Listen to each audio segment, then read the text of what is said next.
திருந்தாத மக்கள், திருந்த மனமில்லாத மக்கள், மீண்டும் மீண்டும் தவறுகளை தொடர்ந்து செய்கிற மக்கள், யார் சொல்லியும் திருந்தாத மக்கள், அல்லாஹ்வுடைய ஆயத்தை சொல்லியும் திருந்தாத மக்கள், எவ்வளவு பெரிய உபதேசம் கேட்டும் திருந்த எண்ணம் இல்லாத மக்கள், மறுமை நாளில் கை சேதப்படுகின்ற ஒவ்வொரு நிலைகளையும் அன்பர்களே நீங்கள் கேளுங்கள்.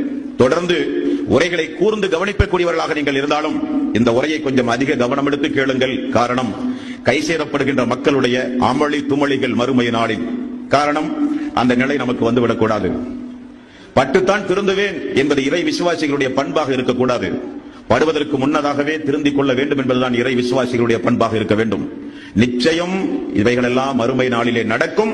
சத்தியம், நாமெல்லாம் மறுமையை நம்பியவர்கள் என்பதை மட்டும் உங்களுக்கு மீண்டும் மீண்டும் உங்களுடைய கவனத்தில் நான் பதிவு செய்து, இந்த உலகத்தில் பாருங்கள், எத்தனையோ ஜுமாவுடைய உரைகள், எத்தனையோ நாம் பேசுகின்ற தமிழ் மொழிகளில் ஹதீஸ் கிதாபுகள், நாம் பேசுகிற மொழியில் அல்லாஹ்வுடைய வேதங்கள், குர்ஆன் விளக்க உரை வகுப்பு, பொதுக்கூட்டங்கள், வீடுகளில் அமர்ந்து சீடிகளின் மூலம் உபதேசத்தை கேட்கிற வாய்ப்பு, ரமலானுடைய மாதத்தில் தொடர்ந்து தினசரி ஒரு அரை மணி நேரம், ஒரு மணி நேரம் அல்லாஹ்வுடைய திருக்குர்ஆன் விளக்க உரை வகுப்பை கலந்து கொண்டு கேட்கிற வாய்ப்பு.